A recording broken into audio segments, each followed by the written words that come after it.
Chapter 1. Only Me, Jojo. It's dark again.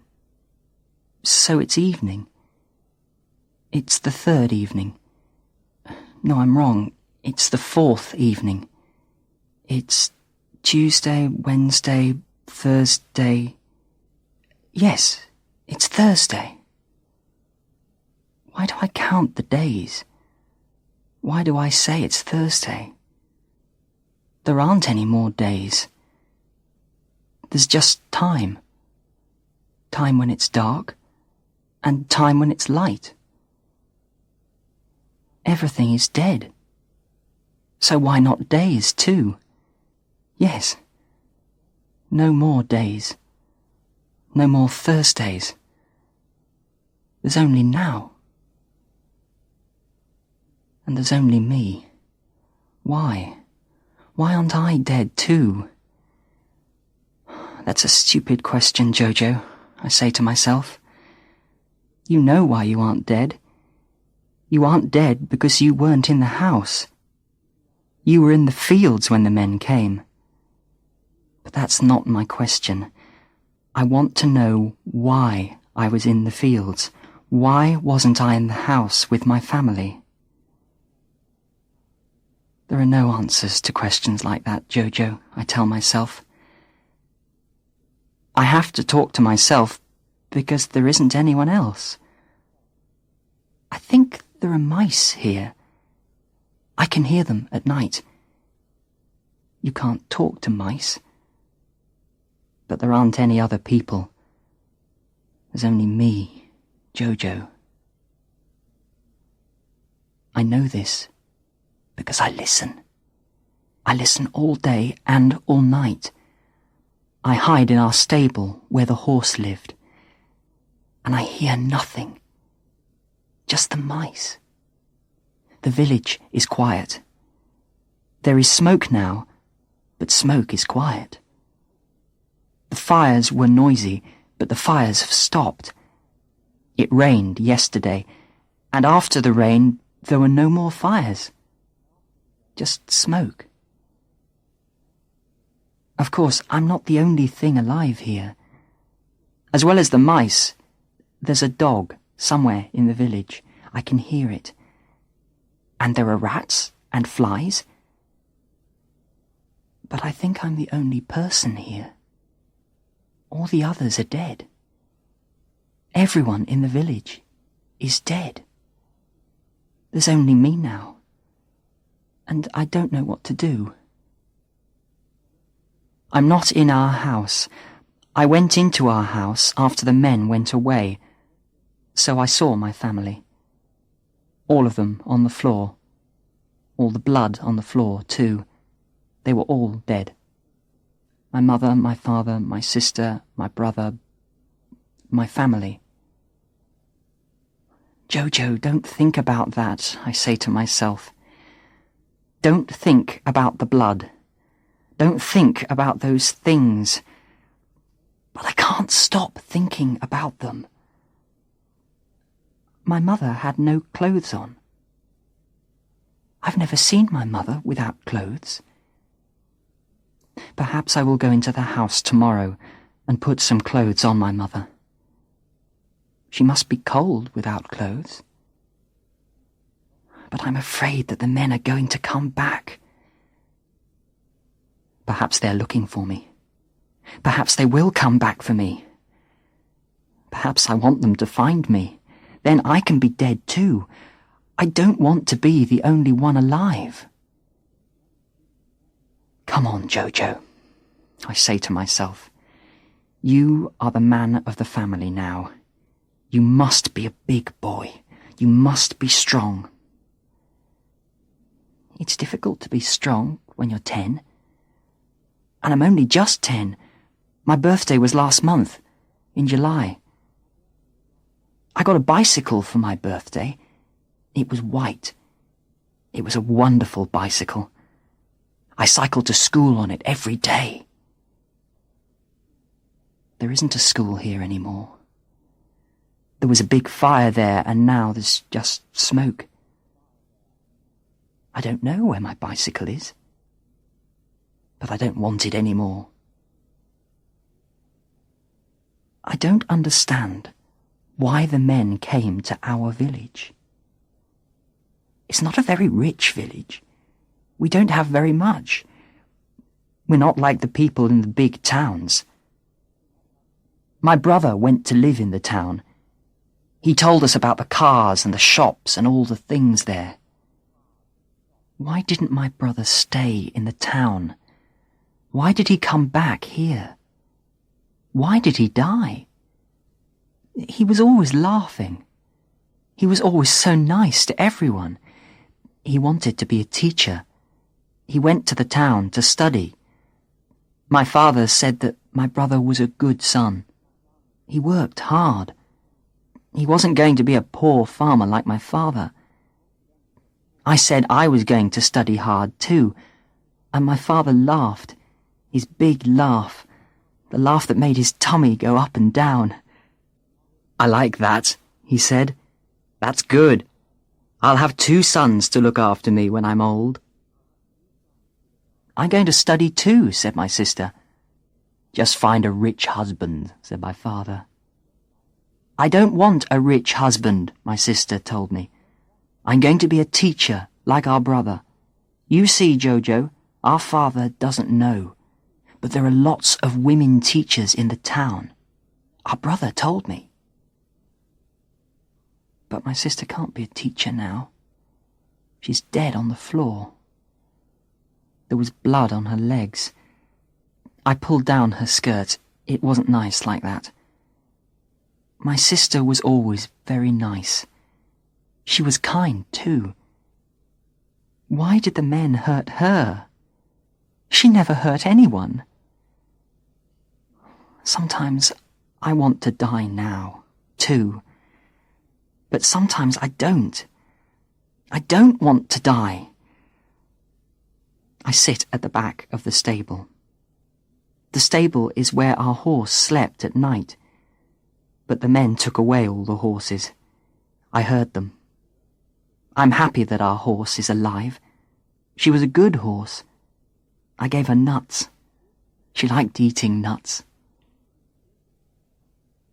I'm very hungry, but I don't want to look for food. I'm afraid one of the men will come back and see me. I'll stay here and be very quiet. Then no one will find me. It's dark now. I can hear the mice. Or perhaps they're rats. I'm not afraid of them. They're probably hungry. I'm so hungry I can't sleep. Don't think about food. Think about something else. Then I'll forget how hungry I am. Perhaps I'll talk to my mother, or my brother, or my sister. I like to think about them. Perhaps that's why I'm alive. So one day I can tell people about them. I'm Jojo, I'll say. I'm alone now, but once I had a family. My grandmother said that when people die, they go away very slowly. After they die, they stay in the air, so you can say goodbye to them. You mustn't be afraid of ghosts, she told me. Ghosts are good. You can talk to them, and they will help you.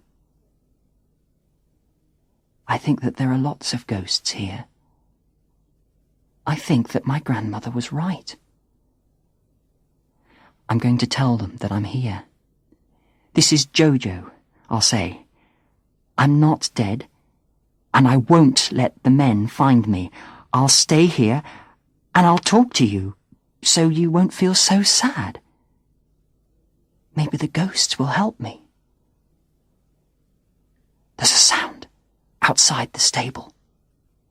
There's something there. Something bigger than a mouse. I don't know what it is.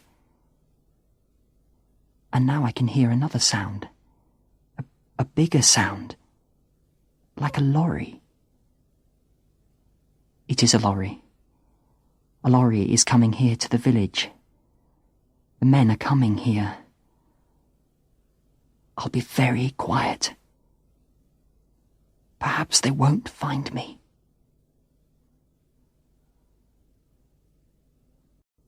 Chapter 2. The Men in the Lorry. The sound outside the stable door changes, and I know what it is. Cluck, cluck, cluck, cluck. It's my chicken, Whitetail. Whitetail is my favourite chicken. She gives us lots of eggs. We're never going to eat her, my father once told me. He understood that Whitetail was my chicken. I call to Whitetail, and she answers me. She comes into the stable, but she's very afraid. Maybe the men tried to kill her.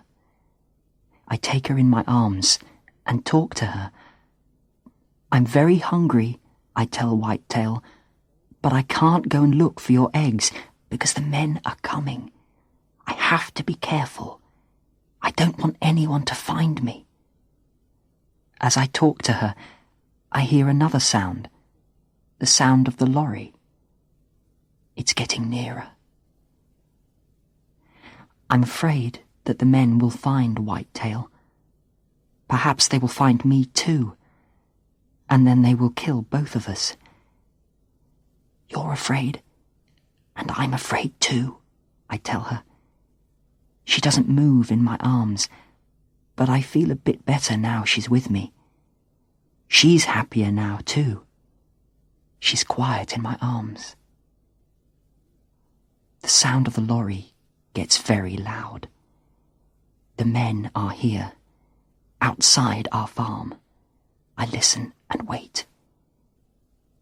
I can hear lots of voices, but they sound different.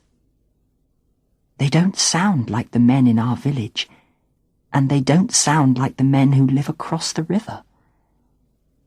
I look out through a hole in the wall, and I see the men. They aren't the men from across the river. They are soldiers, and they look different. Their clothes and their boots look new, and some of them have red hair. One of them goes into our house. I see him coming out again. He's being sick on the ground. Another older soldier speaks to him. He puts his arm around him. I don't understand what he says, but I think he is nice to the young soldier. I think that maybe these are not bad men, but I don't know who they are. They have strange voices. I must be careful. They are looking everywhere. I try to hide in a dark bit of the stable. There is no door because of the fire. A soldier comes in. He is not old. A little bit older than my brother, I think.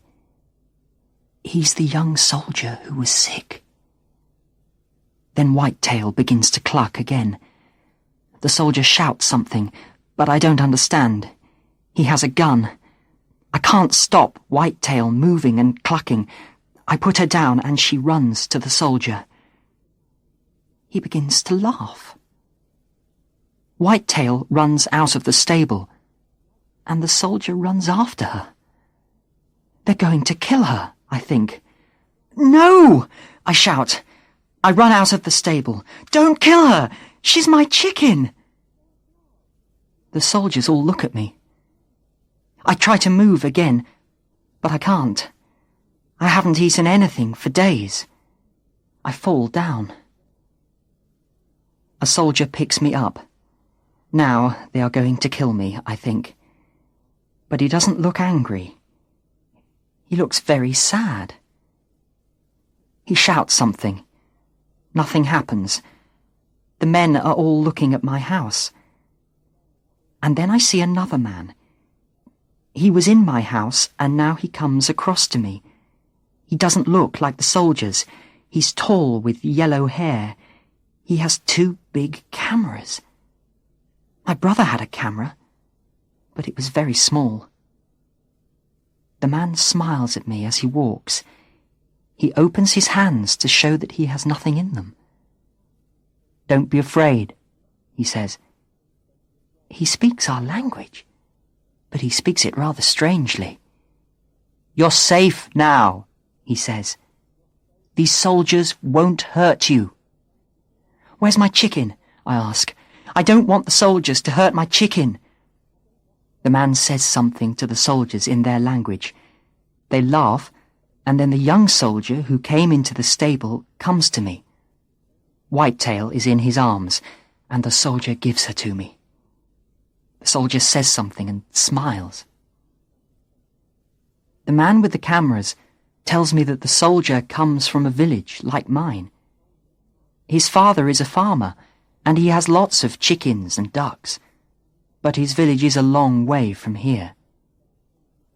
"What's your name?" the man asks me. "Jojo," I tell him. And I tell him that I'm the only one here in the village. He says my words in the other language.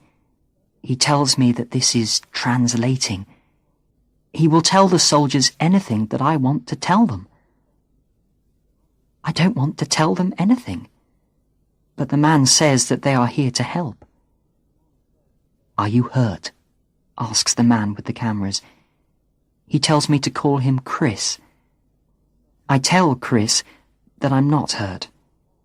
I was in the fields when the men came. The soldiers smile at me. They have brown and green clothes, but their hats are blue.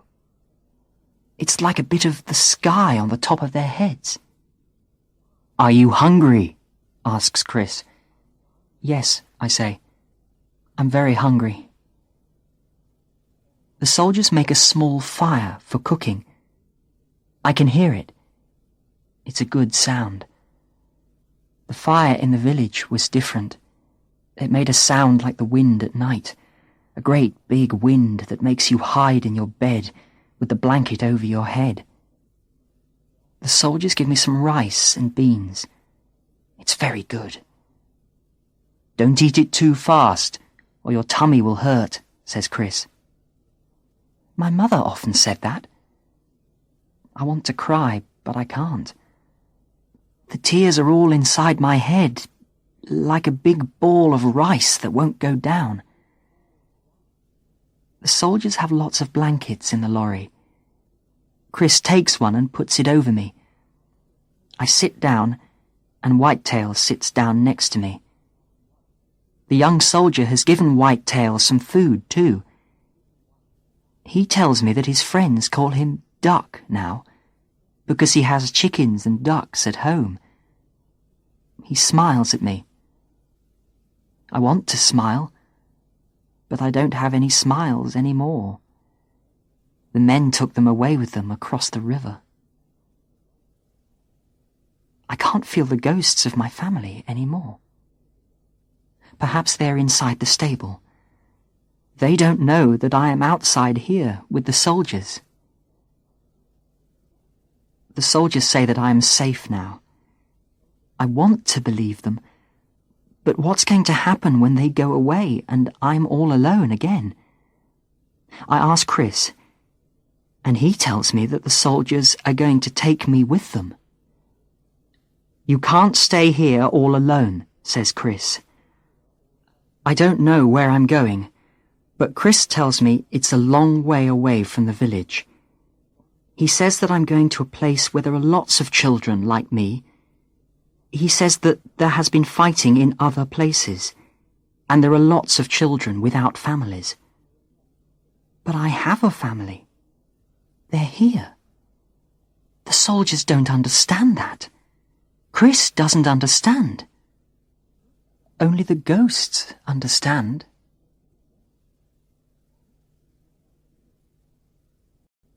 Chapter 3. The Field of the Families. The soldiers say that they need to bury all the people in the village. This is good. It's not good for dead people to be inside the houses. The earth is kind to the dead, my grandmother always said. You must give the dead to the earth. The soldiers understand this. The soldiers need to know the names of the people, says Chris. We need to know who we are burying. Do you know who they are, Jojo? Of course I know, I say. Everyone in the village knows everyone else. Chris tells me that he is a photographer and a writer. Why are you here? I ask him. Why? Chris asks. He looks around my village, or what was my village. Because of this, he says. Because men and women and children are dying in your country, and it's important that people outside your country know these things. He speaks very quietly, as if he is talking to himself. I take photos because the dead have no one else to speak for them. I understand this. In our village, my grandmother always told the stories of the dead, and after she died, the teacher told her story. Now, there is only me here. So Chris is going to tell their stories. Chris talks to me. He tells me that he comes from a country called England. It's a long way from here. He looks tired. His clothes look tired too. Maybe he sleeps in his clothes. Chris has a face like tired clothes. Maybe he's travelled a long way. After I've eaten, I feel stronger. I can stand up. Chris takes me over to talk to the soldiers. You must bury everyone in the field of the families, I tell the soldiers. This is where all the families are together. It's very important that the dead sleep with their families. The soldiers understand. They have families at home, they say. The soldiers take my family out of the house, and I don't want to look, but I do look. The soldiers have put blankets over the bodies.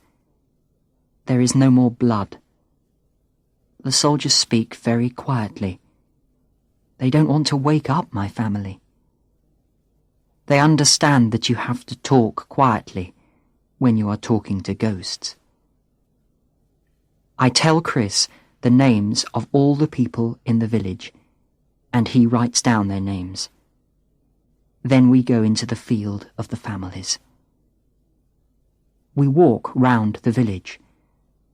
I know all the people in the village. I don't know anything outside the village, and I'm afraid of the world outside. But I don't tell anyone. I tell the soldiers the names of the people in each house. Then they bring out the bodies. We go first to the big house. The most important man in the village lived here. He had many cows, as well as goats and chickens. There is nothing here now. All his family are dead. His daughter is dead. She was at school with me. I liked her. She was very funny. She liked drawing. She sometimes drew pictures of the teacher in class. Now she is a body under a blanket. Next to her is her brother. He was a bit older than me. He went to school too, and he helped in the fields. He milked the goats in the mornings and evenings, and worked with his father on Saturdays and Sundays. All my friends, all my cousins and aunts and uncles, all the people I talk to every day, the man with a funny walk who lived by himself near the river, the woman who gave all the children sweets, our teacher, my family. They aren't here anymore. There are only bodies under blankets. When we go to the teacher's house, we hear sounds. It's the teacher's dog inside the house. Chris goes into the house, and then he comes out. The dog isn't hurt, Chris tells me. But he's afraid and very hungry. I can't go near him. Do you know him, Jojo? Does he have a name? I know him, I say. But he doesn't have a name. The teacher just called him Dog.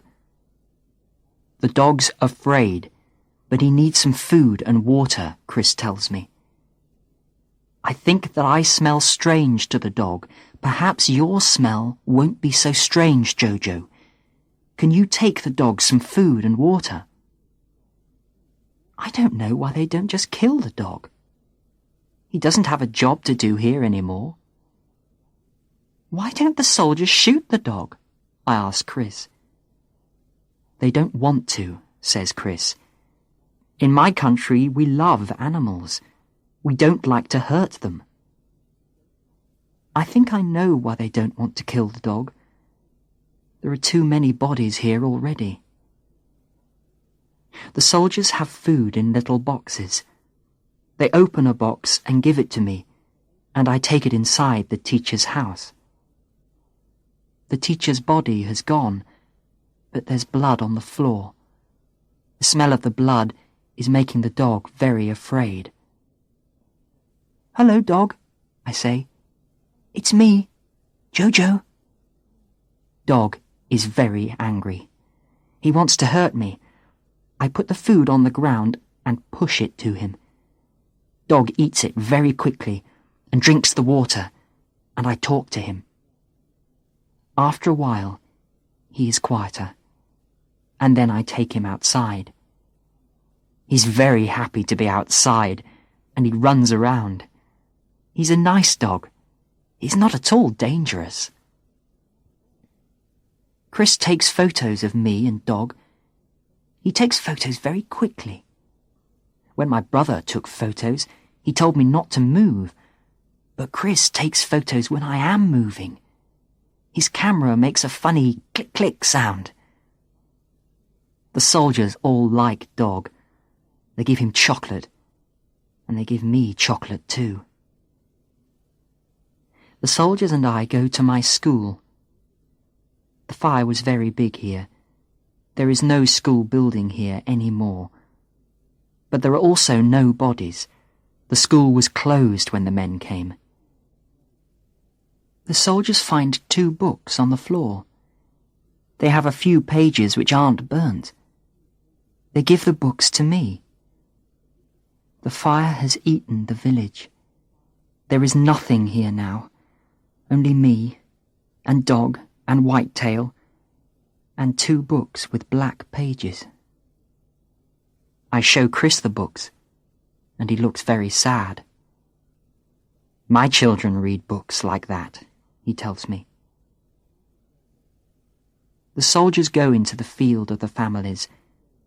They make holes and bury the people from my village. Then they write their names on bits of wood and push the bits of wood into the earth too. I go into the field with them. I want to talk to my grandmother. Hello, grandmother, I say. This is Jojo. I've brought you the family. I know you'll be happy to see them again. I'm not coming with them, but I want to be with them, grandmother. I'm all alone here. Well, not really alone. There are lots of soldiers. They don't speak our language, so they can't talk to you. They're nice to me, but they say they're going to take me away. I don't want to leave you, grandmother, but I know I have to go, so I'm here to say goodbye. Above the field, I can see big birds in the sky. They are bad birds, birds that don't sing. The birds that sing have all gone. I'm talking quietly to my grandmother when I hear sounds. They are a long way away, but I know what they are. Guns. Some of the men who came across the river had guns. I could hear the sound of the guns in the field. They were very loud. When they stopped, I could hear them in my head. These guns make a bigger sound. They're a long way away, but I can hear them. The soldiers are listening too. They say that we must leave now. The fighting is getting nearer.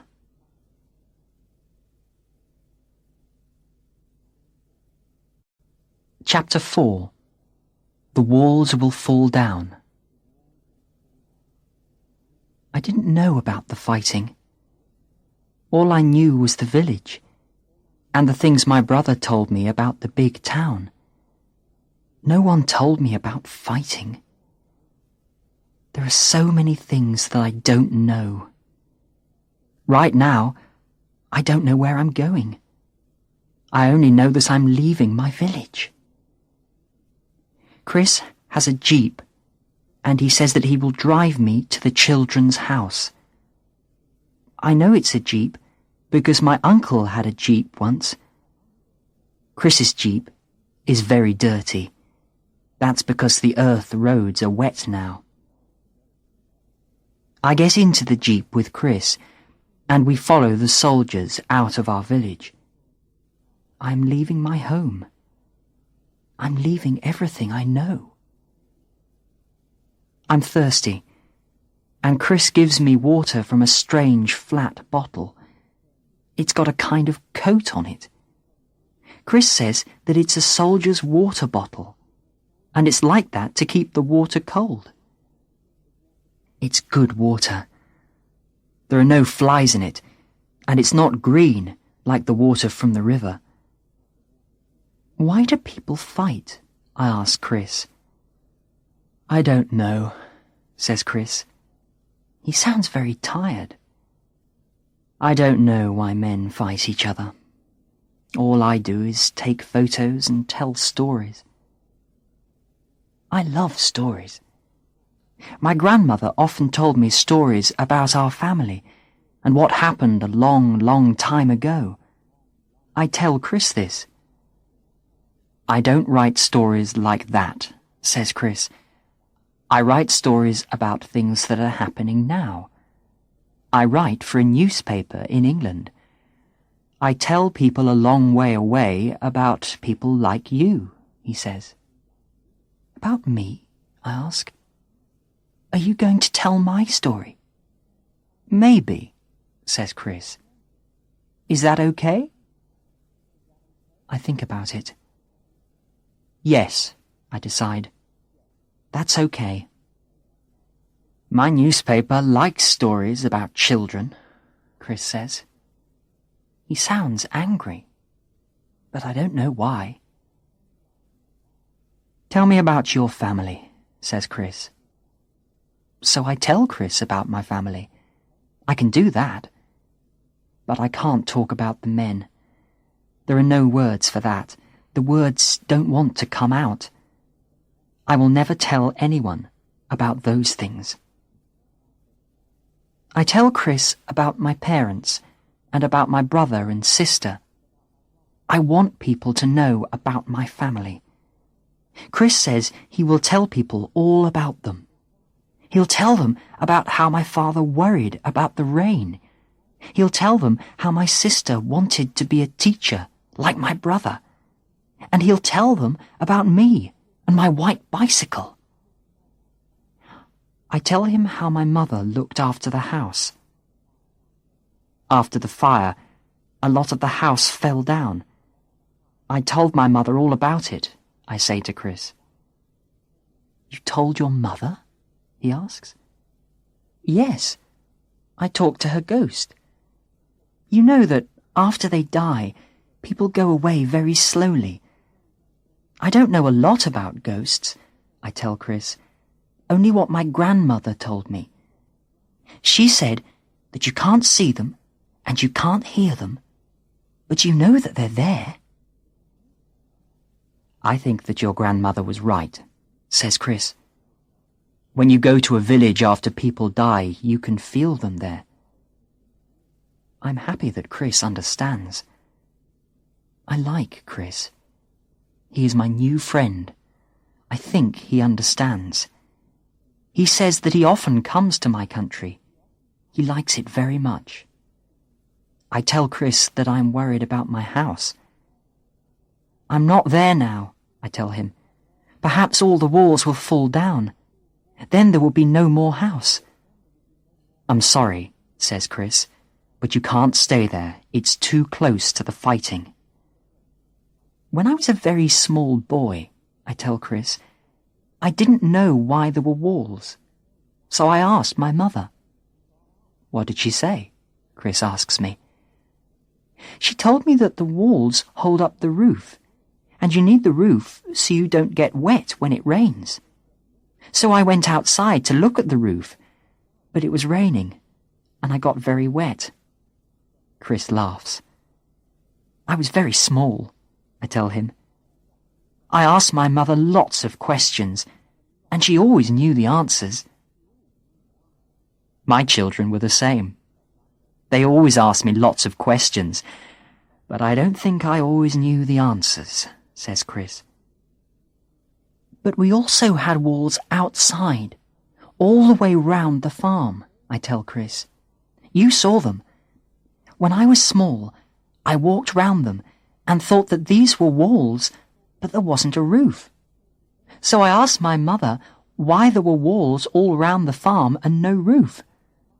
And what did your mother say? Chris asks me. She told me that the walls showed that it was our house. We had walls to stop other people from coming in. But I thought, why did we want to stop people from coming in? I didn't understand then, you see. Lots of people came into our house. My father's friends often came in, and they drank and laughed together. I heard them when I woke up in the night, and in the morning my father had a headache, and we all walked very quietly. Chris laughs. I like his laugh.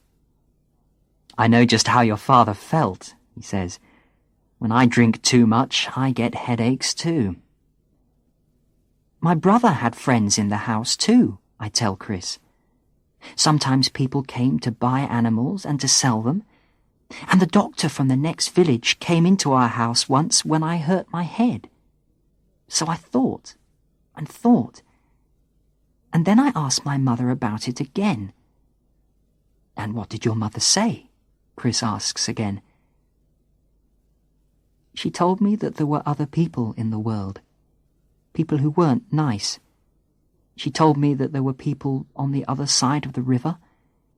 They didn't like us, and they didn't want us to live on our farms.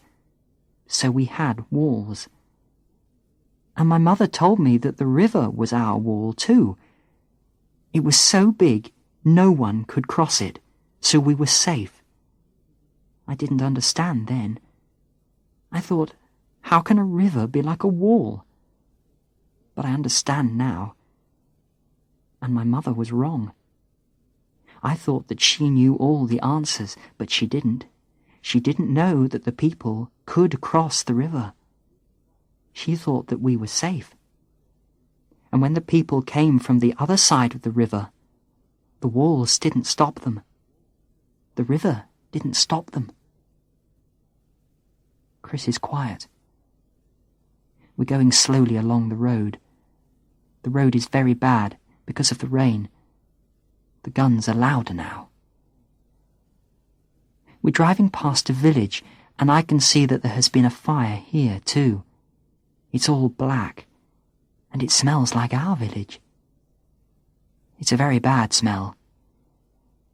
We drive slowly, but we see nobody. It's another village of ghosts.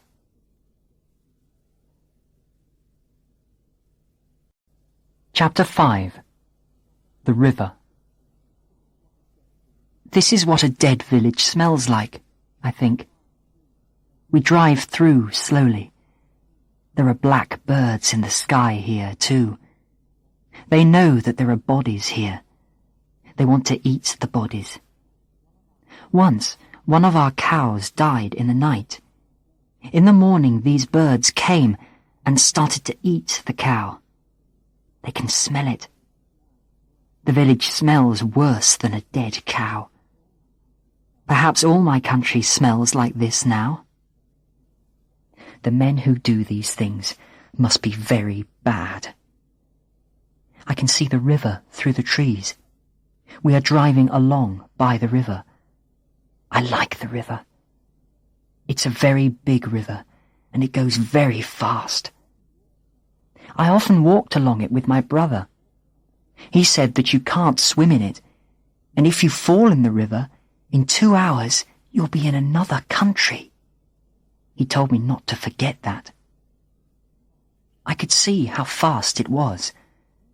I put a piece of wood in the river once, and whoosh, it was gone. I ran along the side of the river, but the piece of wood was faster than me. It was always quiet near the river. There were trees which looked as if they were talking to the water. The river was a lot of different colours. When it rained, the river was green and grey and silver, like the fish that swam in it.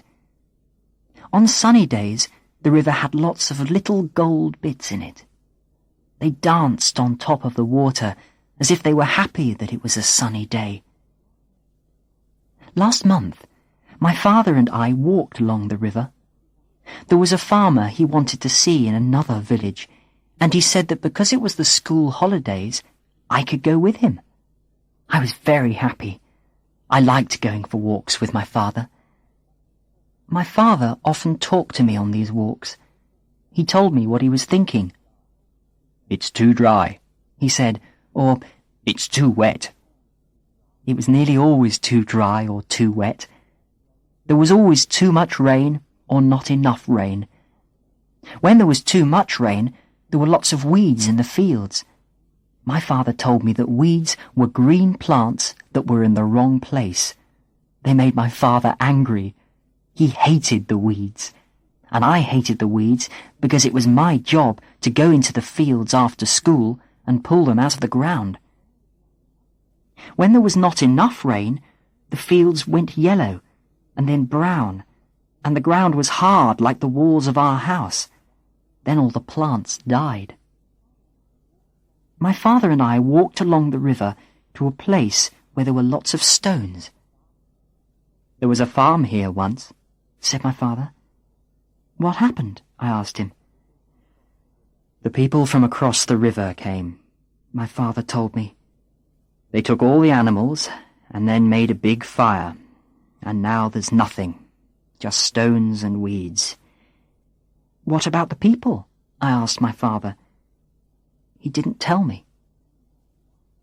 I know now why he didn't tell me. It was because the people on that other farm were dead. My father didn't want me to know things like that.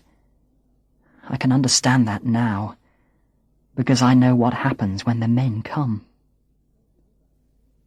"There's the river," I say to Chris, as we see it again through the trees. "It looks different here. It's the same river as the river near my village, but it's not the same. I think of my mother's face after the men came. It was the same, but not the same. I don't want to think about that." "Do you know any stories?" I ask Chris. "Oh yes, lots of stories," he says. "What's your favourite story?" I ask him. "It's about some animals who live near a river," he tells me. "I'll tell you the story. It begins with a little black mole. The mole lives under the ground." "That's good," I say. "You're safe under the ground." Chris tells me the story. It's about a toad who lives in a big house. One day when he's out, bad animals come into his house and take it away from him. "Do the soldiers with blue hats come and help the toad?" I ask Chris. "No, I don't think so," says Chris. "I think that the rat and the mole tell the bad animals to go away." "Do they go away?" I ask him. "Yes," he says. "If the soldiers with blue hats ask the bad men to go away, will they go away?" I ask. "I don't know, Jojo," says Chris. "I'll tell you another story," he says. He tells me about his house in England. He lives in a town called Oxford, where there's a big university, and everyone rides bicycles. Can I come and live with you in Oxford? I ask him. No, says Chris. I'm sorry, Jojo, but I'm not at home very often. I'm always travelling. I never stay anywhere for very long. Today I'm here, but tomorrow I don't know where I'll be. I'll just be somewhere looking for new stories. But you said that your newspaper wanted my story, I say. They do, says Chris. They'll love your story, but they want new and different stories every day. I thought you were my friend, I say. I don't want Chris to go. I am, he says, and I'll write to you and I'll come and see you again, and I'll tell you more stories. But I don't want to listen to his stories anymore. I can see lights a long way away, and I can hear the guns. I'm afraid again. Don't be afraid, says Chris. The fighting is a long way from here now. You're safe with us. The soldiers are just behind us. I look around and see the lorry with the soldiers behind us. It's night now, and I'm very tired. The road is very dark. It goes ahead of us like a river through the trees. Like a dark river.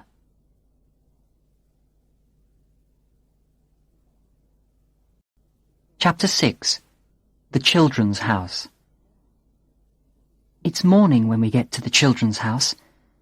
I'm asleep, and Chris wakes me. I get out of the jeep with Dog and Whitetail, and lots of children run up to see who I am. When they see Whitetail, they laugh. "Is that your supper?" one of the boys asks me. I have Whitetail very close to me and move back to the jeep. "Don't worry," says a woman who comes out of the house.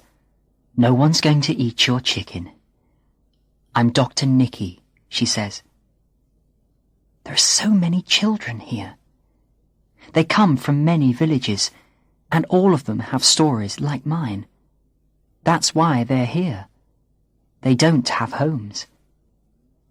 "This is your new home," Chris tells me. "You'll be fine here." He says that he knows Dr. Nicky. He met her before in another country. He says that she is very kind and she will look after me.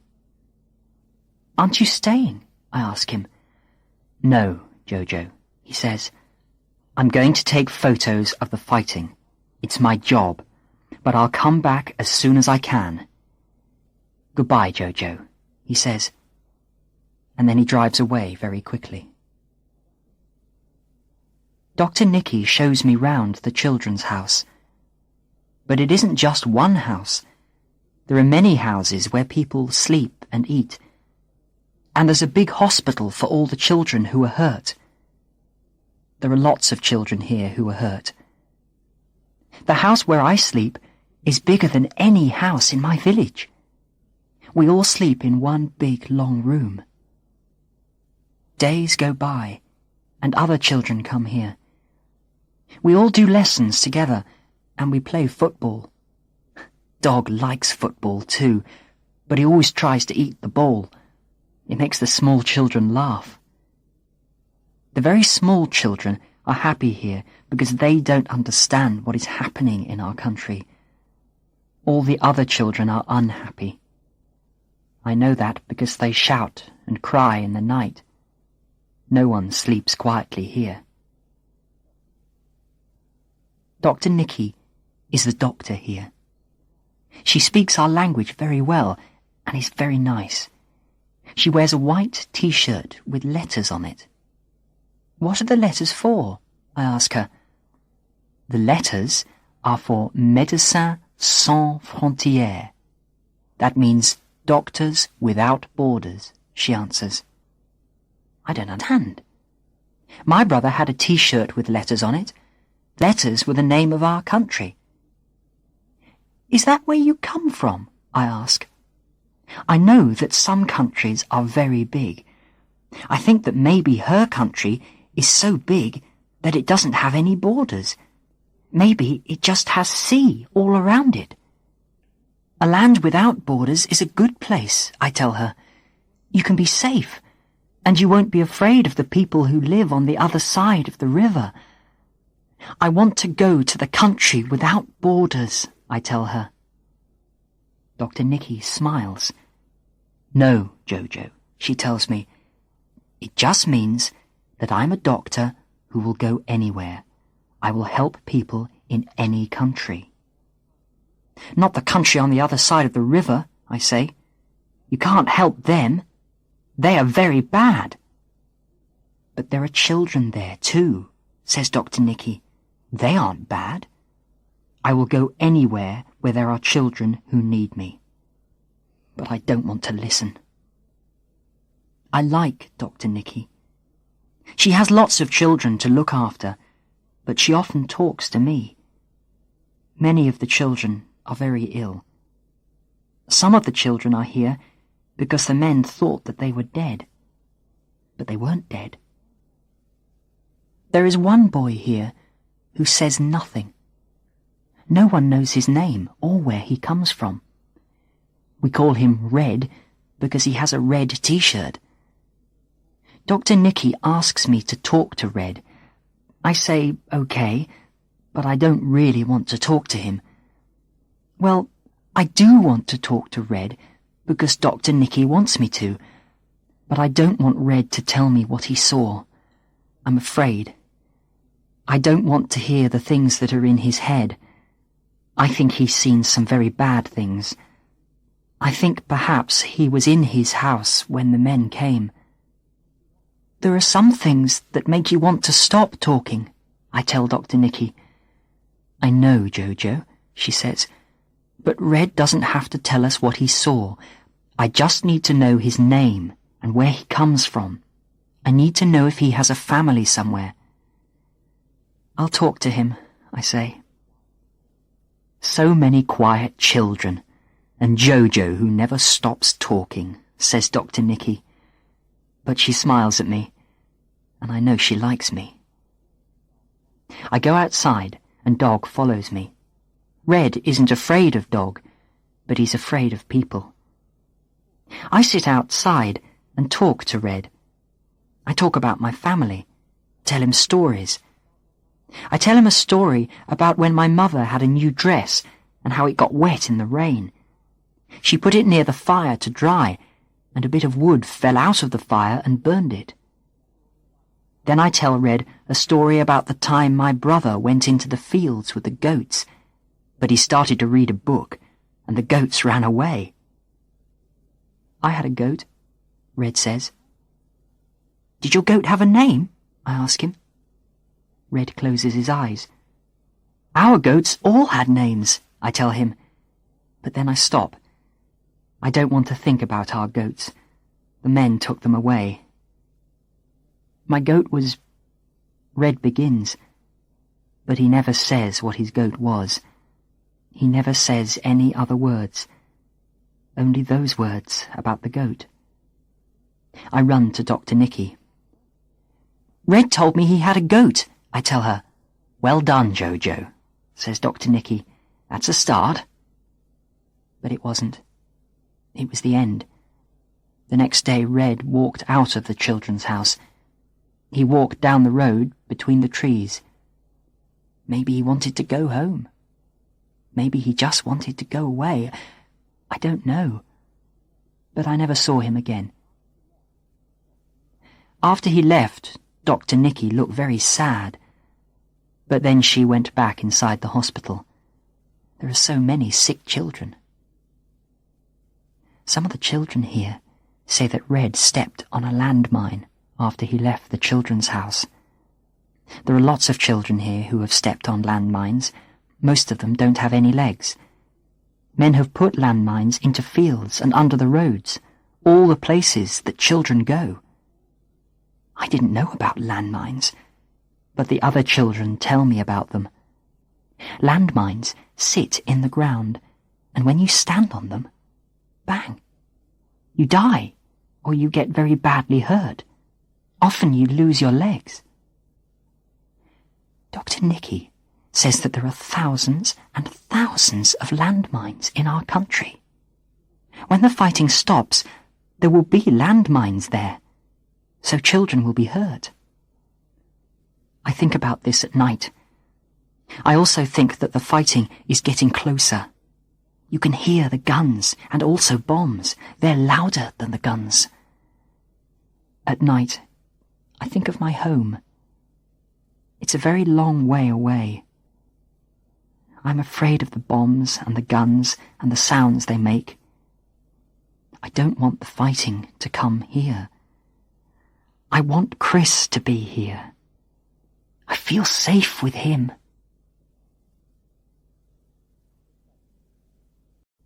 Chapter 7. Chris. Chris is here again.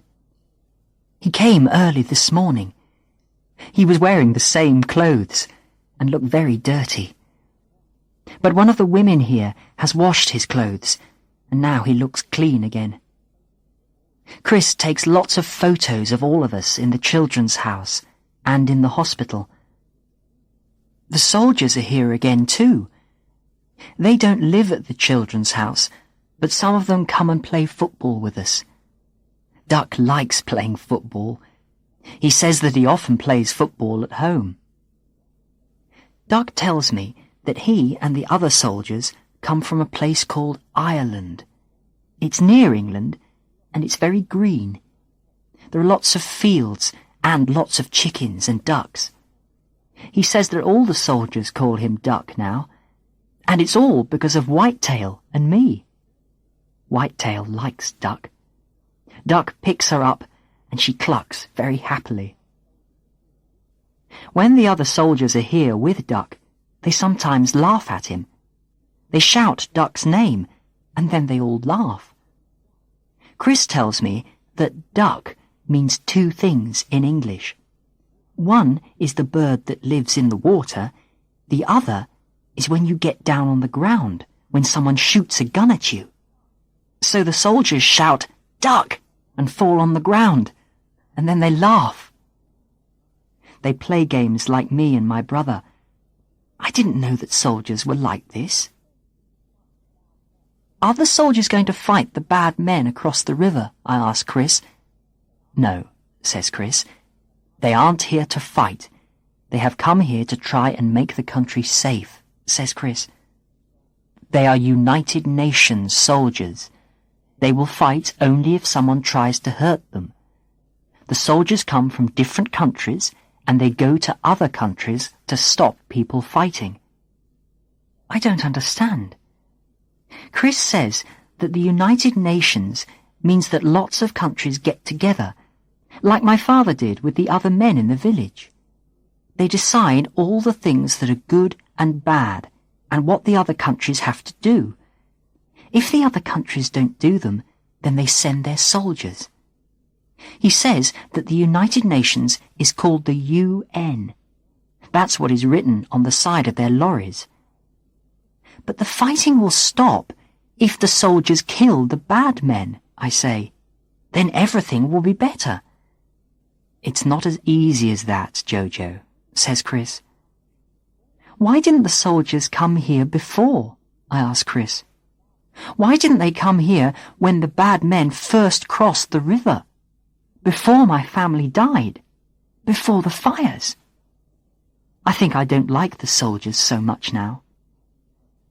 It takes a long time to get the soldiers ready, says Chris. And it's never easy to send men a long way.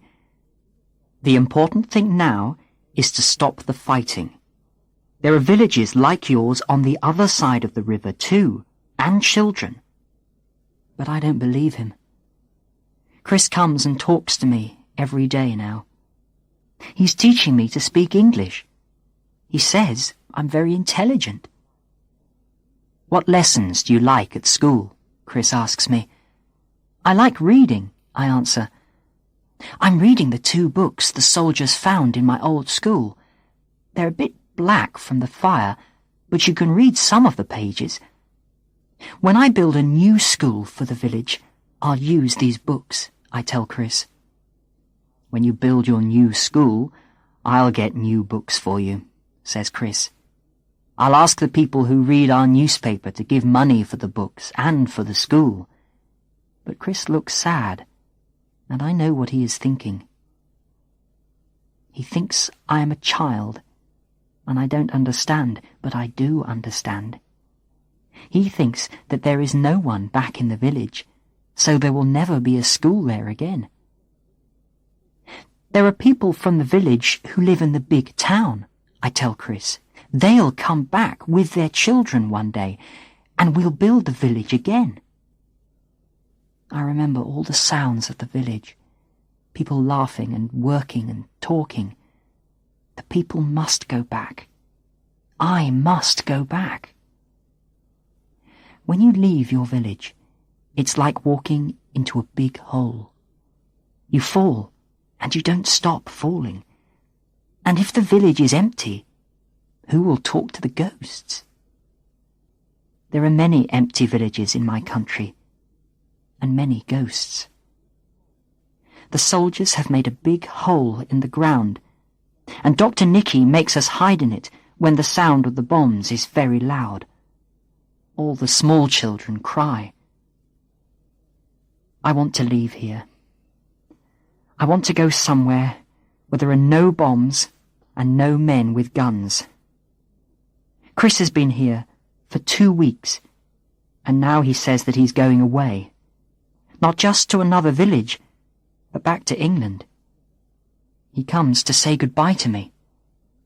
Please take me home with you to Oxford, I ask him. I don't mind if you're not there all the time. I'll study, and then I'll make money. I'll make lots of money and come back and build my village again.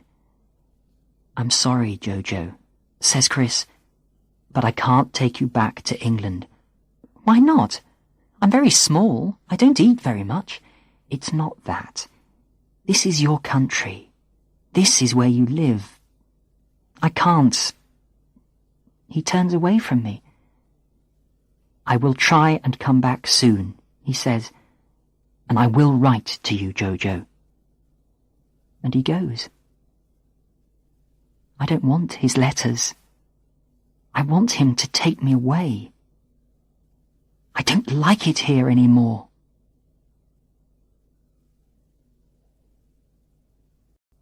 Chapter 8. I Knew Your Brother. It's 2 weeks since Chris went away. The fighting is getting nearer. We hear the guns every day now. And there are planes in the sky. They go round and round like the black birds above my village. When the planes come, we all get into the hole in the ground. Everyone is afraid of the planes. They have bombs. Dr. Nicky says that the roof of our house is white with a big red cross. That shows the men in the planes that this is a hospital. But 3 days ago, a bomb fell into the trees near the house where all the clothes are washed. Now it's not safe to go inside there, and the women have to wash the clothes outside. Dr. Nicky's angry. Many of the children can't go anywhere because they are too sick. Every day when the planes come, we have to hide in the hole. It's very hot there, and my head hurts with the sound of the guns and the small children crying. The sound of the guns goes on all night. It's like the sound of all the trees falling down. It makes my ears hurt. It makes my head hurt. Then, very early this morning, the guns stopped. We went back to our beds and went to sleep. Today, when I wake up, there are lots of men here. They are our soldiers. They look very tired. Some of them don't have any boots, and they don't have very much food. They take some of the food that the UN soldiers gave us. The older boys are very noisy. They talk to the soldiers. Then the soldiers come and talk to all of us. They tell us that we must get bigger quickly, so that we can be soldiers like them and fight for our country. One of the soldiers comes up to me.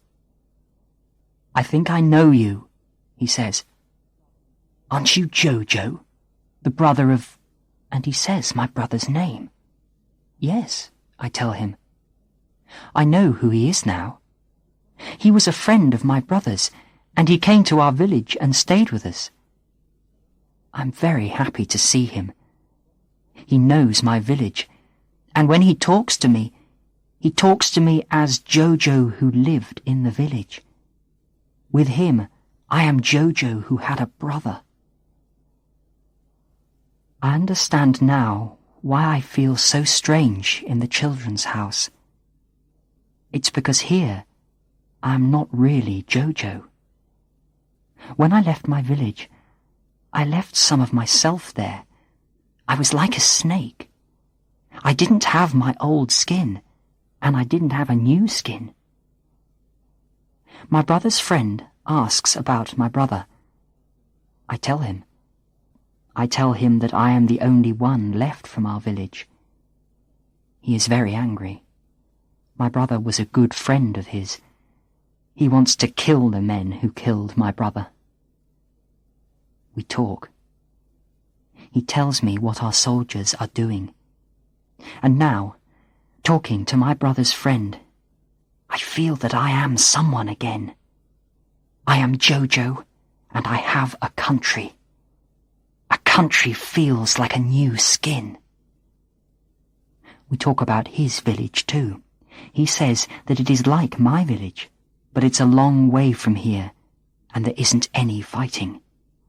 He says that he will take me there after the fighting is finished. He says that his family are very nice. They will be kind to me. They knew my brother too. I like him. He says that he and the other soldiers have walked for 2 days without stopping. They are very tired. After we talk, he sleeps on the ground.